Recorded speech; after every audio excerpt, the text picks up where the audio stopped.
Queridos irmãos, olha que maravilhoso, vamos começar uma mensagem nova, convivendo com Deus. A lâmpada do Senhor, Romanos 8,14. Porque todos os que são guiados pelo Espírito de Deus, esses são filhos de Deus. Romanos 8,16. O mesmo Espírito testifica com o nosso Espírito que somos filhos de Deus. Provérbios 20:27. A alma do homem é a lâmpada do Senhor, o qual esquadrinha todo o mais íntimo do ventre. Os filhos de Deus podem esperar que sejam guiados pelo Espírito de Deus. A lâmpada referida em Provérbios 20:27 teria sido de azeite naqueles tempos, e hoje talvez pensaríamos em uma lâmpada elétrica. Isso significa que Deus nos iluminará, Ele nos guiará por meio do nosso Espírito. Muitas vezes, no entanto, procuramos orientação por outros meios, que não são os declarados por Deus. Quando assim fazemos, incorremos em problemas. Às vezes, julgamos como Deus está orientando, com base naquilo que nossos sentidos físicos nos contam. Com demasiada frequência, olhamos as coisas de um ponto de vista mental e nos esforçamos para arrazoá-las. Mas, em lugar algum, a Bíblia afirma que Deus nos guiará mediante a nossa mentalidade. Mas não diz que o corpo do homem é a lâmpada do Senhor, tampouco a sua mente, mas sim o seu espírito. Deus não vai guiar nem pela sua mente, pelos seus pensamentos, nem pelos sentimentos, irmãos, e nem por vista. Ele vai guiar pela palavra dele e pelo seu espírito. Deus irá guiar-nos e iluminar-nos por meio do nosso Espírito. Ora, antes de podermos compreender como realmente Deus nos orienta e nos guia por meio do nosso Espírito, temos de compreender a natureza do homem. Temos de compreender que ele é um espírito, tem uma alma e habita em um corpo. Mas o corpo é só uma roupa. Nós não somos de carne, somos um espírito. O homem é um espírito. Gênesis 1:26-27. Também disse Deus: façamos o homem à nossa imagem, conforme a nossa semelhança. Criou Deus, pois, o homem à sua imagem, a imagem de Deus o criou. O homem é um ser espiritual, é feito à semelhança de Deus. Jesus disse que Deus é espírito. João 4:24. Logo, o homem deve necessariamente ser um espírito. O homem é um espírito, possui uma alma e habita em um corpo físico. 1 Tessalonicenses 5:23. Quando o corpo do homem está morto na sepultura, o espírito continua a viver. Esta parte do homem é eterna. Os espíritos jamais podem morrer, e o homem é um espírito. Paulo está falando da morte física no trecho embaixo. Filipenses 1:23-24. Mas de ambos os lados estou em aperto, tendo o desejo de partir e estar com Cristo, porque isto é ainda muito melhor. Mas julgo mais necessário, por amor de vós, ficar na carne. Paulo viveria, quer no corpo, quer fora dele, ainda viveria. Se permanecesse ou vivesse na carne, poderia ensinar a igreja de Filipos a ser uma bênção para os seus membros. Isso seria mais necessário para ele.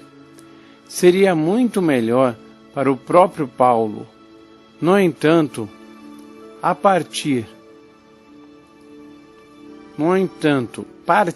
e estar com Cristo, Paulo realmente estava dizendo: vou viver no corpo ou partir e estar com Cristo. E ele ainda achava muito melhor estar com Cristo. Quer dizer, só uma roupa, nós vamos ser sempre um ser espiritual. Quem vai partir? Eu vou partir. Paulo não estava falando a respeito do seu corpo. Seu corpo não ia partir. Paulo estava falando do homem interior, do homem espiritual que habita o corpo, da verdadeira pessoa que somos nós. As pessoas às vezes perguntam: conheceremos uns aos outros no céu? Sempre pergunto rapidamente: você conhece uns aos outros aqui embaixo? Veja bem, você vai estar lá se você conhecer as outras pessoas aqui embaixo. Vai reconhecê-las lá sim. É você quem está aqui, e é você quem estará lá. Eu vou partir, diz Paulo, e estar com Cristo, o que é incomparavelmente melhor. Gosto dessa expressão. Se ele tivesse simplesmente dito que era melhor, isso seria bom, mas ele disse: é incomparavelmente melhor. Algumas seitas falsas ensinam que, quando o homem morre, está morto como um cachorro. Na realidade, não está. O homem é mais do que o corpo. O corpo é só uma roupa. Ele é um espírito, tem uma alma e habita em um corpo. Outras seitas dizem que, mal o homem morre, fica no sono da alma. A Bíblia não ensina assim. Outras dizem que o espírito realmente vai embora, mas volta na forma de vaca, cachorro ou de outra coisa. A reencarnação é contrária às Escrituras. É antibíblica, é contra a palavra de Deus. Fique com a palavra de Deus e ela solucionará todos os seus problemas neste assunto. Paulo disse: eu vou partir, vou estar com o Senhor, o que é incomparavelmente melhor. Paulo pregava as mesmas verdades e ensinava os mesmos fatos a toda a igreja. Ele usa palavras diferentes para ensinar a mesma bendita e maravilhosa verdade à igreja de Corinto. 2 de Coríntios 4,16. Por isso, não desfaleçamos, mas, ainda que o nosso homem exterior se corrompa, o interior, contudo, se renova de dia a dia. Quer dizer, se você sente a carne está fraca, mas o seu espírito, que é você, Deus renova dia a dia. O que é o nosso espírito? Conserve na mente os textos iniciais. Romanos 8,14 diz: porque todo o que são guiados pelo Espírito de Deus, esses são filhos de Deus. Em seguida, o versículo 16 dai-nos um pouco de entendimento sobre como o Espírito de Deus nos guia. O mesmo Espírito testifica com o nosso Espírito que somos filhos de Deus. Em outras palavras, o Espírito de Deus testifica com o Espírito do homem. Provérbios 20, 27. Declara: a alma do homem é a lâmpada do Senhor. Posto que, de conformidade com estes textos bíblicos, Deus orienta-nos mediante o nosso espírito. Devemos descobrir o que é o nosso espírito. Jesus disse a Nicodemos: aquele que não nascer de novo não pode ver o reino de Deus. João 3:3. Nicodemos, por ser natural, somente conseguia pensar de modo natural, e disse: como podemos um homem nascer sendo velho? Porventura pode tornar a entrar no ventre da sua mãe e nascer? Jesus não estava falando a respeito do nascimento físico. Por isso respondeu: o que é nascido da carne é carne, o que é nascido do Espírito é Espírito. Estava falando sobre um nascimento espiritual. A parte do homem que nasce de novo é seu espírito. Ele recebe a vida eterna, a vida de Deus, a natureza de Deus. É o espírito do homem que se torna uma nova criatura em Cristo. Paulo chama-o de homem interior. Pedro chama de homem interior do coração. 1 de Pedro 3:4. Mas o homem encoberto no coração, no incorruptível trajo de um espírito manso e quieto, que é precioso diante de Deus. Quando a Bíblia fala no coração, está falando no espírito. Este é o homem real. Você será ajudado na sua fé e na sua crença se pensar desta maneira. No Novo Testamento, sempre que é usada a palavra coração, substitua por espírito, e você terá um retrato mais claro daquilo que está sendo referido. É o espírito do homem que nasce de novo. Irmão, a Bíblia não se contradiz, né?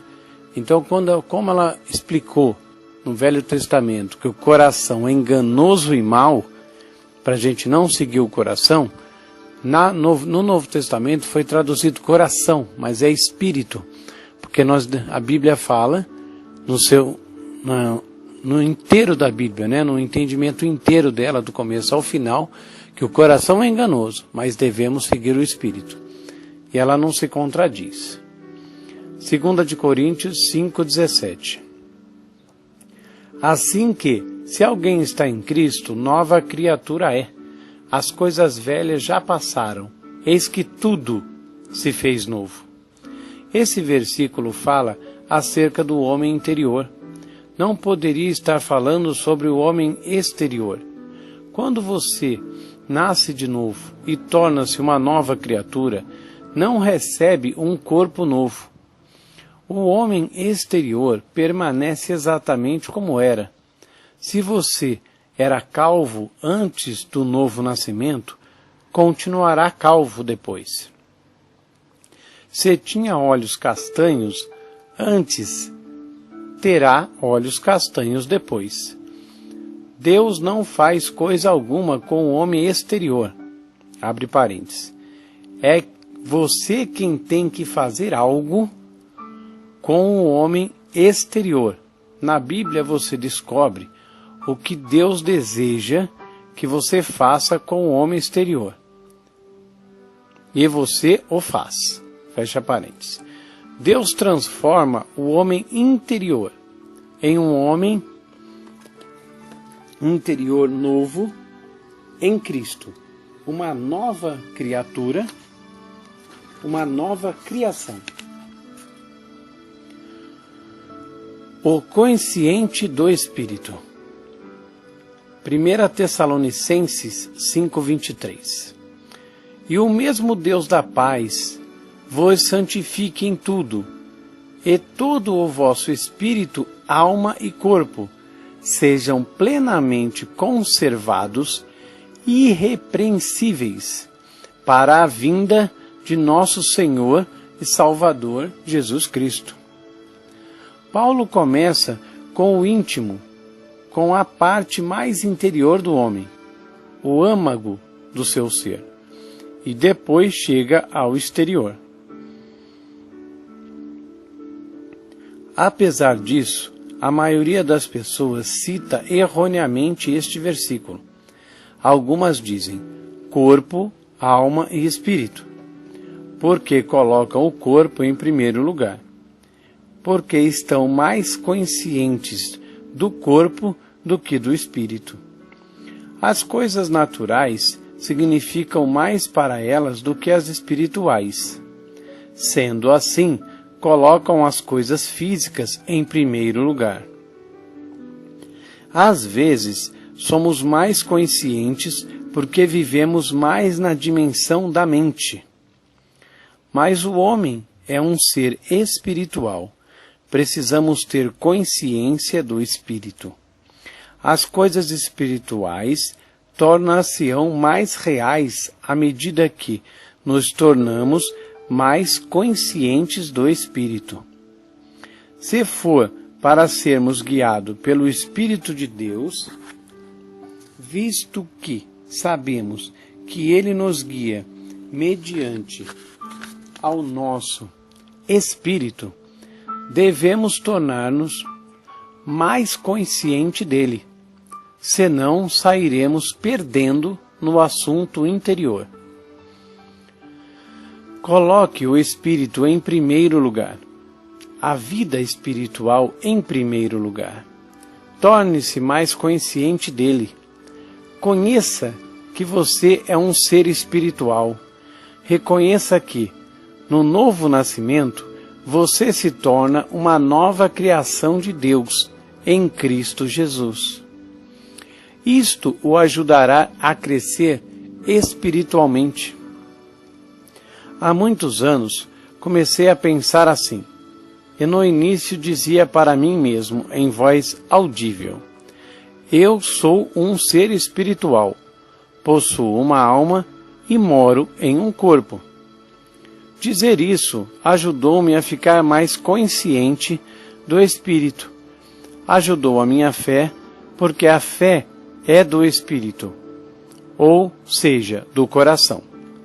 Toda vez que falar coração, é o espírito interior da gente. Qual é a diferença entre o espírito e a alma? Hebreus 4:12.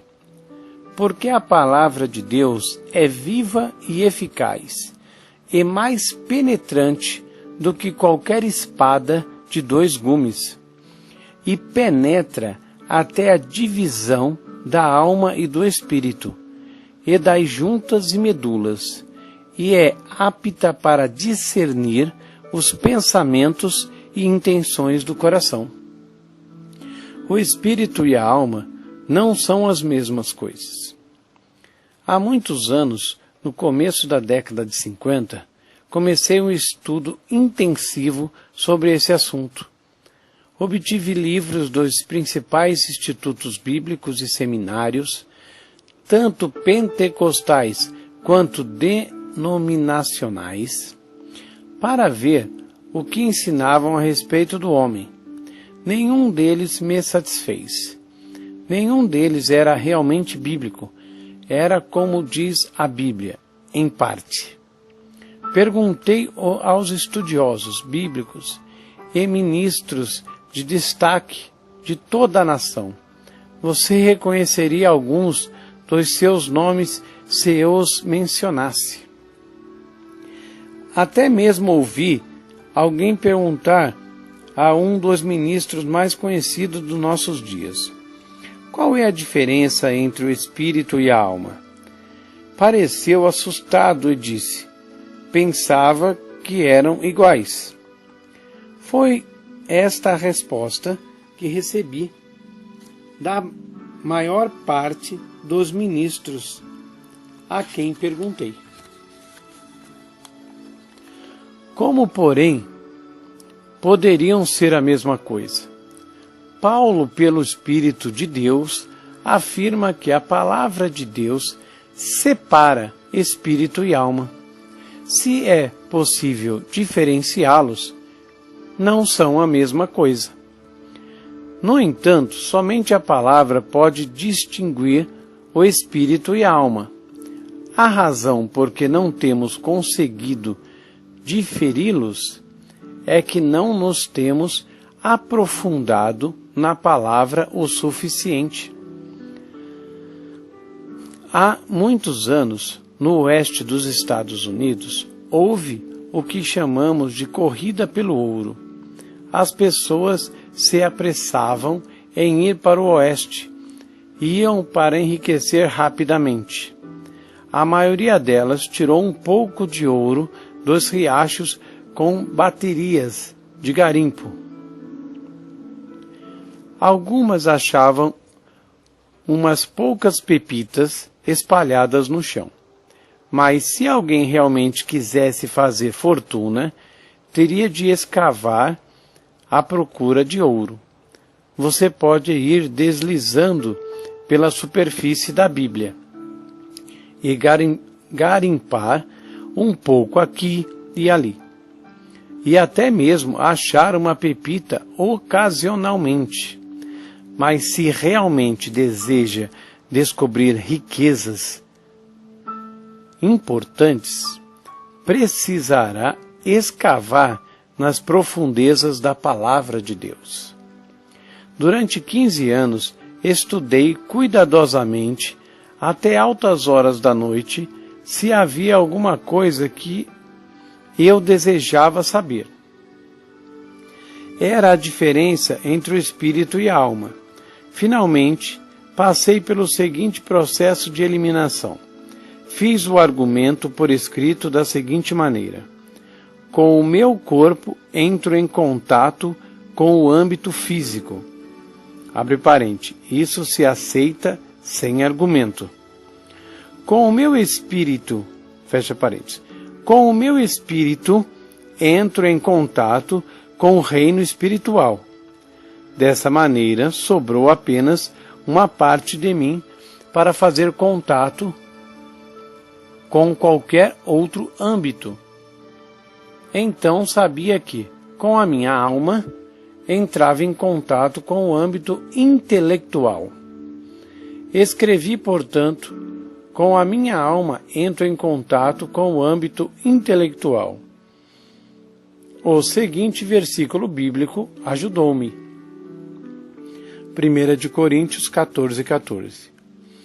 Porque, se eu orar em língua estranha, o meu espírito ora bem, mas o meu entendimento fica sem fruto. A tradução ampliada diz: porque se eu orar em outra língua, o meu espírito, pelo Espírito Santo dentro de mim, ora de fato, mas a minha mente fica infrutífera. Nossa mente, nossa mortalidade humana natural, é uma parte da nossa alma. Note o que Paulo disse: o meu espírito ora de fato, mas a minha mente fica infrutífera. Não me disse: quando oro em outra língua, a minha alma ora. Não disse: quando oro em outra língua, oro com o meu intelecto ou com a minha mente. Não disse. Ele disse com efeito: não estou orando com a minha alma. Quando oro em línguas, estou orando com o meu espírito, com o meu coração, com o íntimo do meu ser. Você se lembra daquilo que Jesus disse? João 7:37 e 39. E, no último dia, o grande dia da festa, Jesus pôs-se em pé e clamou, dizendo: Se alguém tem sede, que venha a mim e beba. Quem crê em mim, como diz as Escrituras, rios de água viva correrão do seu ventre. E isso disse ele do Espírito, que havia de receber os que nele crescem, porque o Espírito Santo ainda não fora dado, por ainda Jesus não ter sido glorificado. Ele estava se referindo ao batismo do Espírito Santo.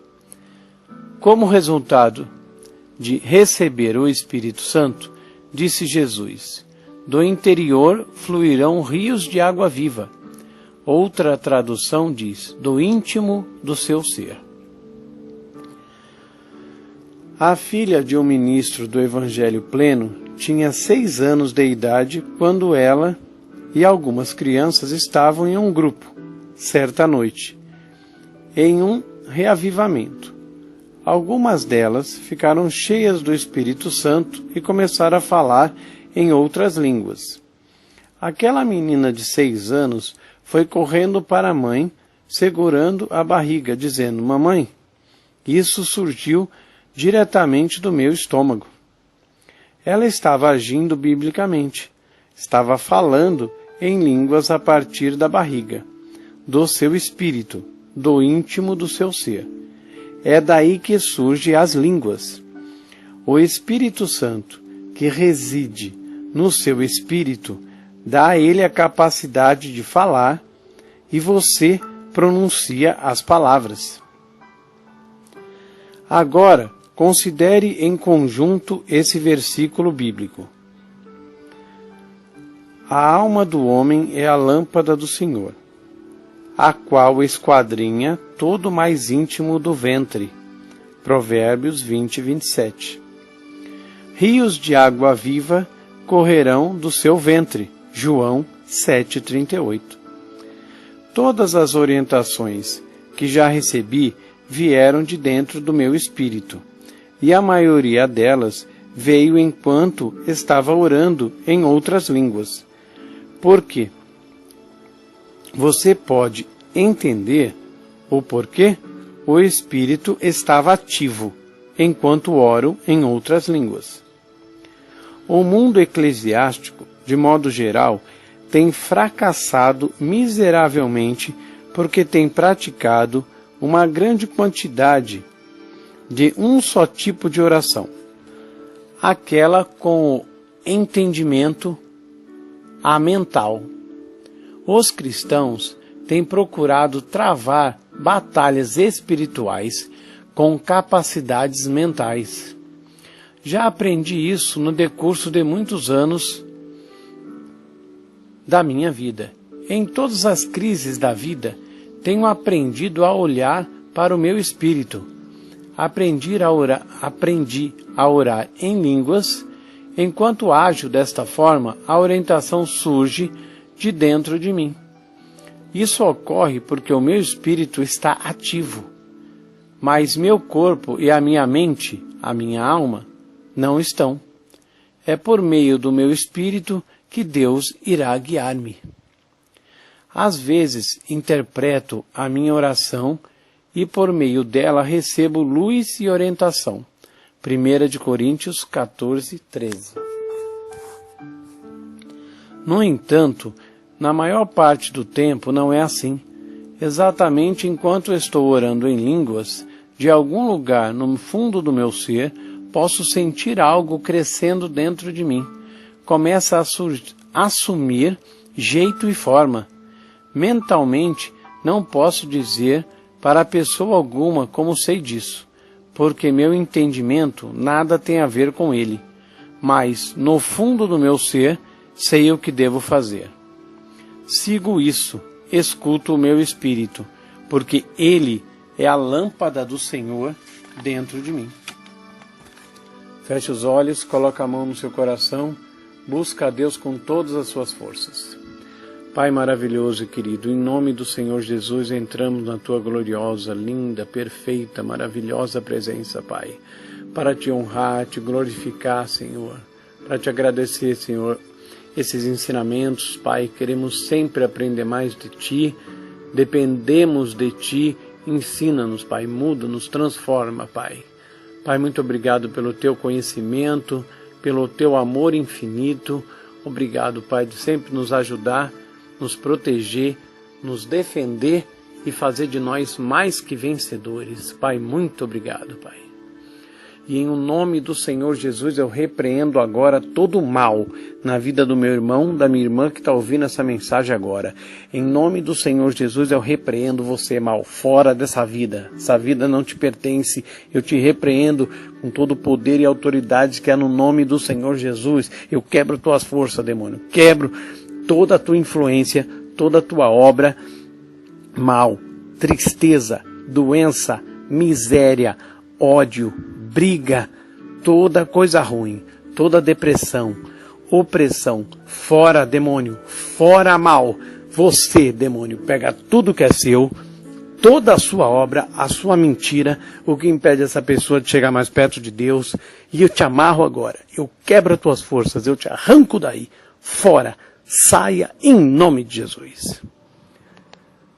Pai maravilhoso e querido, vamos buscar mais a Tua Palavra, conhecer mais a Tua Palavra, ler ela todo dia, ficar sempre na Sua presença, louvando sempre, e sempre confessar a verdade e a Palavra de Deus. E falar sempre em voz alta. Está escrito isso, é o que Deus fala, isso é a verdade. Nunca te deixarei, nunca jamais te abandonarei. Sou mais que vencedor em Cristo. Vou vencer porque Deus está comigo, Deus é meu sócio, Deus mora dentro de mim. Sou mais que vencedor. Pai, muito obrigado pelo Teu amor e pela Tua Palavra. Amém e amém.